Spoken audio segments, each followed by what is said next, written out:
हम सबके चित्त में भक्ति तो आ जाती है, पर भक्ति प्रसन्न नहीं रहती। क्यों? क्योंकि भक्ति के दो पुत्र हैं, ज्ञान और वैराग्य। ये दो जब तक चित्त में नहीं आएंगे तब तक भक्ति प्रसन्न नहीं रह सकती है। ज्ञान और वैराग्य कौन है? बहुत ध्यान से सुनो। ज्ञान का मतलब विवेक। बिन सत्संग विवेक ना होई, राम कृपा बिन सुलभ न सोई।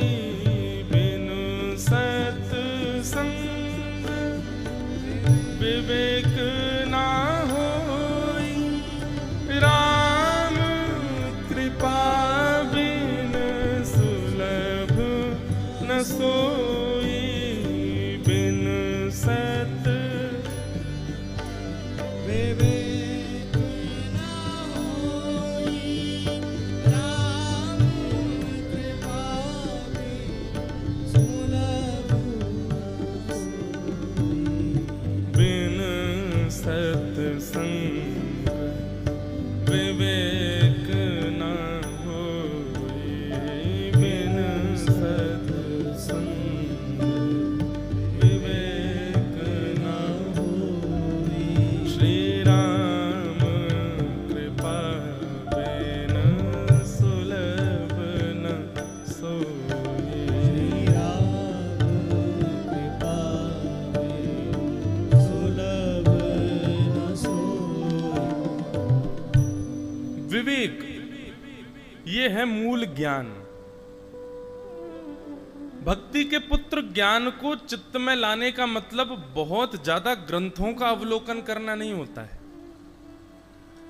आपने ग्रंथ कितने पढ़ लिए, कितने पुराण याद कर लिए, कितने वेदों की ऋचाएं याद कर ली, उससे आप विद्वान हो जाओगे, पर आप ज्ञानी नहीं होगे।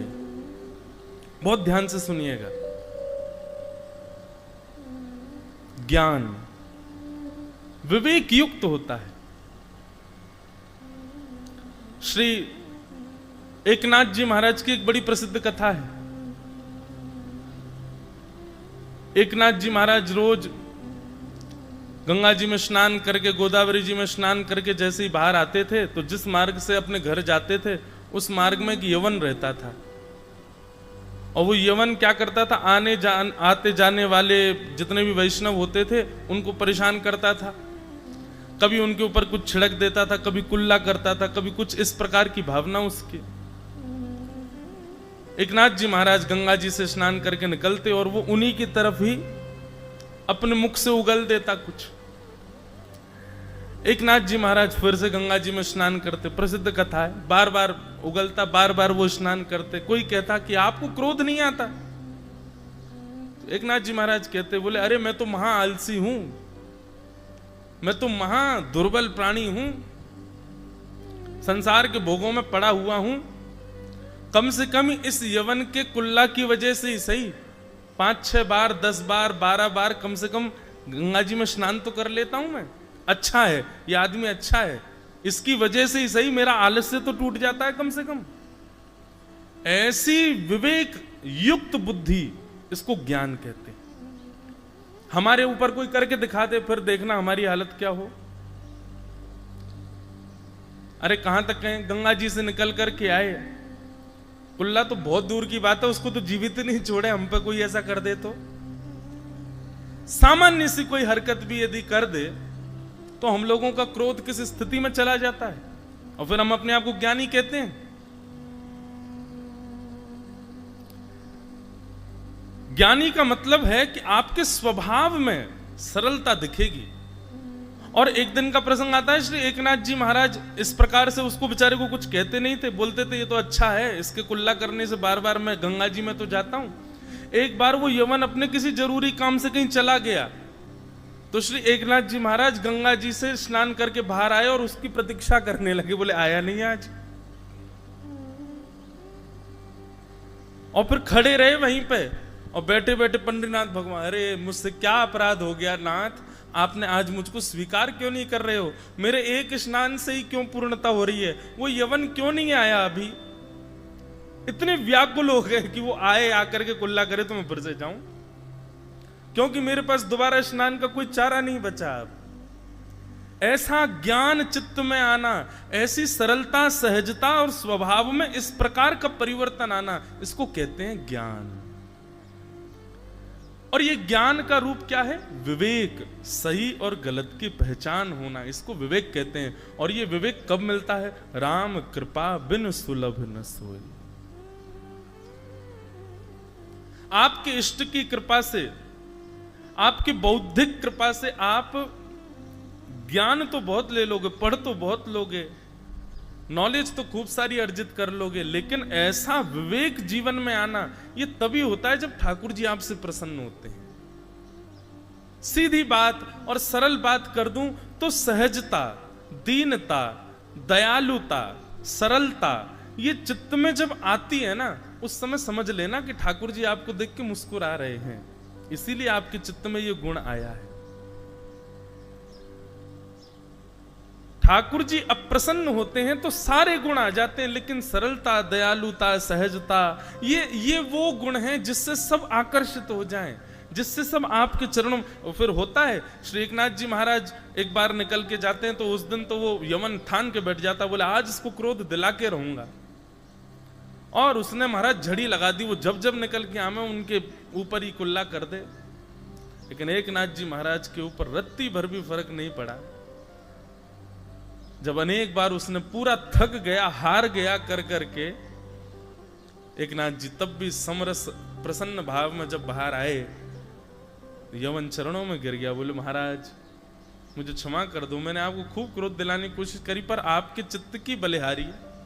कैसा चित्त है आपका, कितना सरल, कितना दयालु। तो ज्ञान का मतलब क्या है? ज्ञान का मतलब विवेक। विवेक मतलब सही गलत की पहचान, इसको कहते हैं विवेक। और ये विवेक जीवन में केवल सत्संग से आएगा। आप बंधुओं कितना भी गुरुजनों से अध्ययन करो, करना ही चाहिए, गुरुजनों से अध्ययन करो, गुरुजनों के चरणों में बैठ करके ग्रंथों का अवलोकन करो, पर उसके अतिरिक्त भी सत्संग श्रवण किया करो। क्योंकि जब सत्संग होता है ना, तो सत्संग के जो भाव होते हैं, एक प्रकार से ये समझ लो, गुरुदेव से जब आप पढ़ते हो वो है जल स्नान। और सत्संग क्या है? बोले सत्संग है साबुन लगाना। चित्त में साबुन लगा लिया, साबुन लगा लिया तो जितना मैल था वो सब जो है साबुन ने समेट लिया। उसके बाद फिर गुरु जी के पास चले जाओ तो फिर जल स्नान, पूर्ण स्वच्छ हो जाओगे। अकेले जल स्नान से भी काम नहीं चलेगा और अकेले साबुन से नहाने से भी काम नहीं चलेगा, दोनों चाहिए। तो इसलिए सत्संग बहुत जरूरी है। सत्संग ही विवेक को जन्म देगा, जो कि ज्ञान का स्वरूप है, जो कि भक्ति का प्रथम पुत्र है। जब विवेक जीवन में आएगा तभी भक्ति प्रसन्न होगी, नहीं तो भक्ति आपकी निराश ही रहेगी। तो भक्ति के प्रथम पुत्र का नाम ज्ञान। ज्ञान का मतलब विवेक। और विवेक कैसे आता है? सत्संग से। और सत्संग कैसे मिलता है? राम कृपा से। भक्ति को कमाना सरल है, भक्ति को प्रसन्न करने वाले उसके दो पुत्रों को चित्त में लाना थोड़ा कठिन है, लेकिन यदि कर लो तो भक्ति प्रसन्न हो जाए। तो भक्ति के प्रथम पुत्र का नाम ज्ञान, भक्ति के दूसरे पुत्र का नाम है वैराग्य। वैराग्य, वैराग्य का मतलब क्या होता है? बिना राग के जो है, राग मतलब आपने मुझे माला पहनाई तो मैं आपकी चार प्रशंसा करने लग गया, और किसी ने मुझे चार गाली दे दी तो उसकी मैं निंदा करने लग गया। ये माला पहनाने के वाले के प्रति जो मेरा प्रेम हो गया, उसके सत्कार से मैं प्रसन्न हो गया, यही राग है। और किसी के दुर्व्यवहार से मैं उससे दुखी हो गया, यही द्वेष है। राग और द्वेष ये दो होते हैं हमारे चित्त में। तो जो राग रहित है उसी को वैराग्य कहते हैं।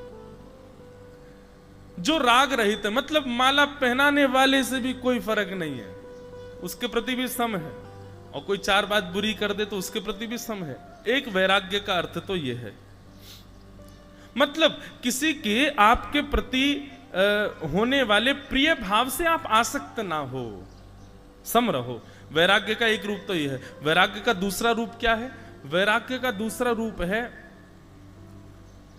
बहु व्यंजन प्राप्त हो जाएं, बहु सामग्री प्राप्त हो जाएं, बहु भोग की वस्तु मिल जाएं, पर उसके बाद भी आपका चित्त सम रहे, आपका चित्त आपके वश में रहे, उसको कहते हैं वैराग्य। सीधी बात कहें तो वैराग्य का मतलब वस्तु का त्याग नहीं। मैं कथा में कहा करता हूं, वस्तु का त्याग वैराग्य नहीं है, वस्तु के प्रति जो आसक्ति है उसका त्याग वैराग्य है। कई लोग वस्तु का त्याग तो कर देते हैं पर उसके प्रति आसक्ति का त्याग नहीं कर पाते। जैसे अब मौन रहना एक प्रकार से अपने वचनों का त्याग। अच्छा एक बात और बताऊं आपको, हमारा मौन अभी भी चल ही रहा है। अभी मैं कथा कर रहा हूं, ये इसमें मेरा मौन खुला थोड़ी, अभी भी मैं मौन ही हूं, क्योंकि शास्त्र आज्ञा है यदि कोई भगवत चर्चा करता है, यदि कोई भगवत वार्ता करता है, भगवत नाम गुणानुवाद करता है, सांसारिक चर्चा से परे भगवत शरणागति की चर्चा करता है, उतनी देर वह बोल रहा है तो वह भी मौन ही माना जाता है, उतनी देर उसका मौन ही रहता है। तो वैराग्य पर चर्चा हो रही थी, तो नियम मिला कि मौन रहना है, सूर्यास्त तक मौन रहना है। अब मौन आप वस्तु से तो हो गए, लेकिन मन में क्या हो रहा है, थोड़ा तो कुछ कह दें, थोड़ा तो कुछ निकल। अब एक महाराज जी घटना है हमारे वृंदावन की। वृंदावन में एक स्थान है सुदामा कुटीर, वहां लगभग सब संत वृंदावन के अगर आपको दर्शन करने हो सुदामा कुटी में आपको एक साथ मिल जाएंगे। तो सुदामा कुटी में एक महाराज जी ने मौन व्रत धारण किया। और क्यों धारण किया? उन्होंने महाभारत की कथा सुनी थी। तो महाभारत के अनुशासन पर्व में भीष्म पितामह कहते हैं कि यदि कोई व्यक्ति 12 वर्ष तक एक नियम का पालन करे तो वो नियम सिद्ध हो जाता है। फिर उस नियम में इतनी सिद्धि आ जाती है कि वो व्यक्ति किसी से कुछ कह देगा तो वो हो ही जाएगा, चाहे वो कोई भी नियम हो, लेकिन होना सद नियम चाहिए। 12 वर्ष बेनागा पालन यदि कोई व्यक्ति कर ले एक नियम का, उसमें बड़ी ताकत आ जाती है महाराज। तो सुदामा कुटी में वृंदावन के एक महाराज जी ने नियम ले लिया कि हम मौन रहेंगे। अब महाराज जी वृंदावन तो क्या है, आनंद की भूमि है, वहां तो सब आनंद करते हैं, ऊधम मचाते हैं। तो बाबा ने मौन का धारण किया नियम कि हम मौन रहेंगे, और उनके संग जो संत रहते थे बोले हम इनका तोड़वाएंगे, हम ऐसा कुछ करेंगे कि इनका मौन टूटे। वृंदावन तो ऐसा ही है भैया, वहां तो नियम तोड़वाए जामे, वहां नियम हो।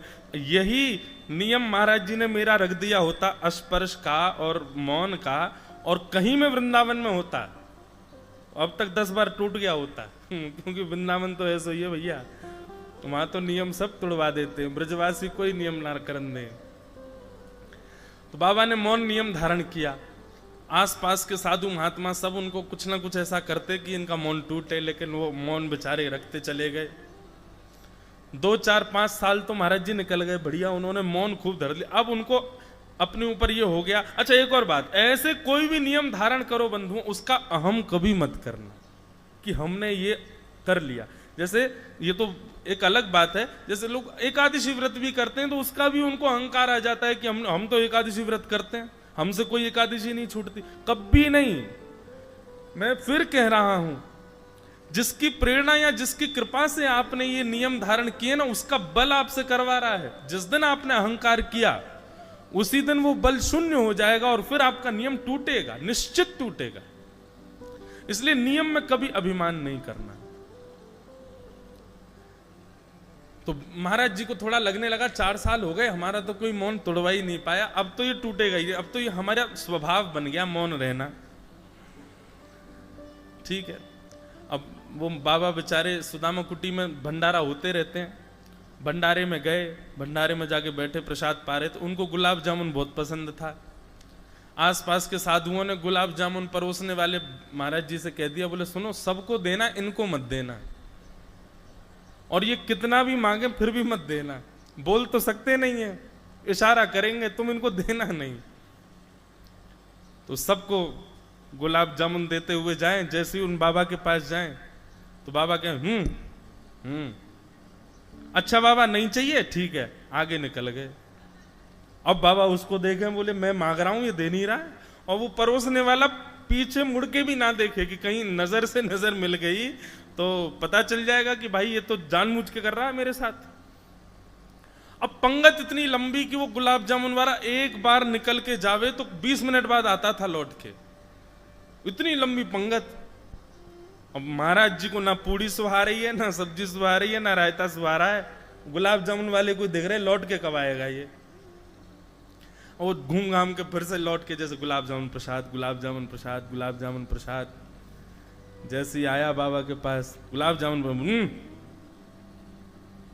अच्छा बाबा नहीं चाहिए, ठीक है, फिर आगे निकल गए। अब फिर 20 मिनट की प्रतीक्षा, फिर चले गए।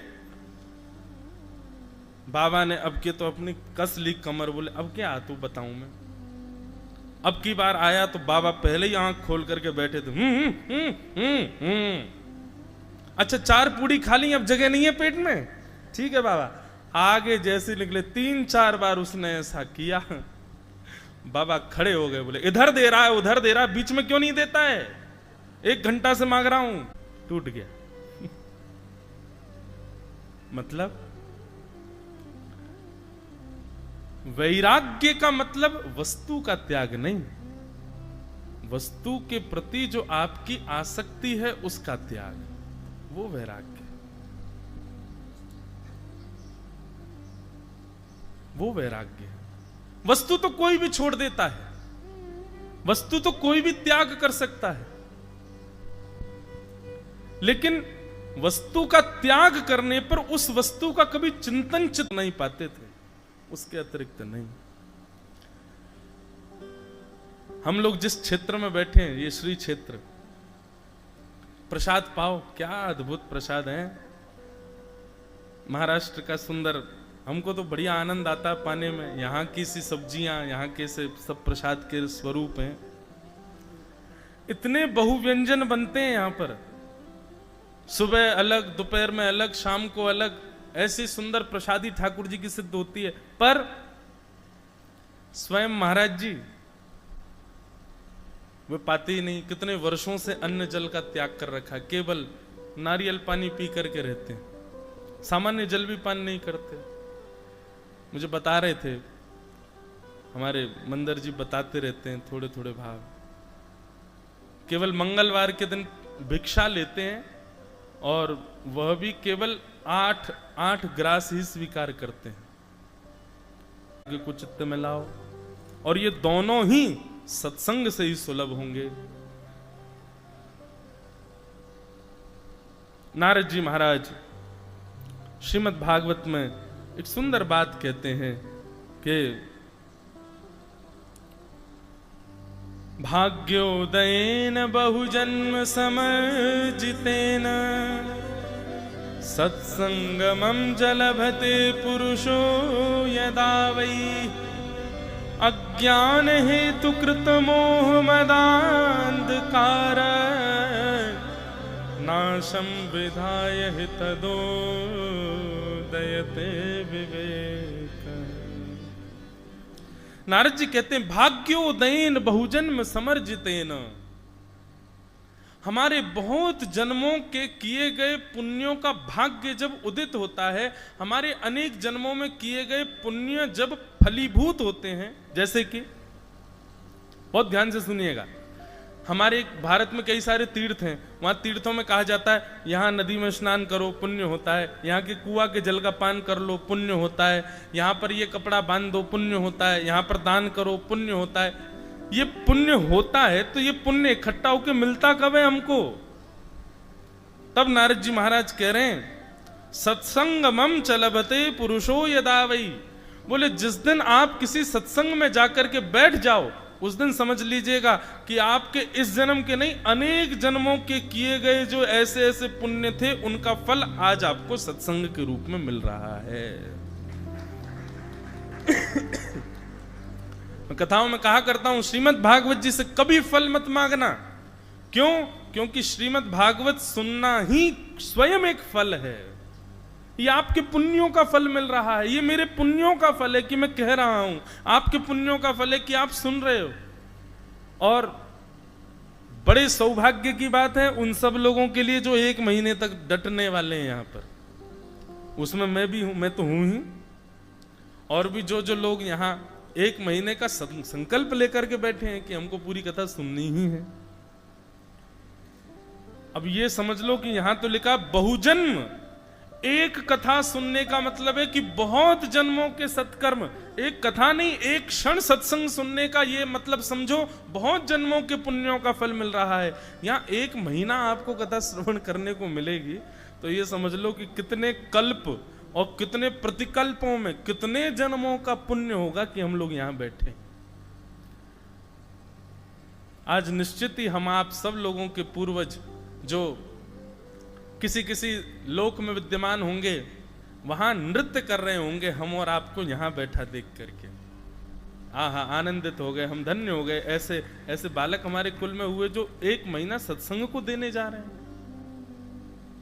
अच्छा एक बात कहूं बंधुओं, कहीं भोग भोगने का आपको ऑफर दिया जाए कि 30 दिन के लिए हम आपको आमंत्रित कर रहे हैं, 5 स्टार होटल में आपको रहना है 30 दिन, मखमली गद्दा मिलेगा, खाने पीने को जो मांगोगे सो मिलेगा, लेकिन शर्त यह है 30 दिन होटल से बाहर नहीं जाना।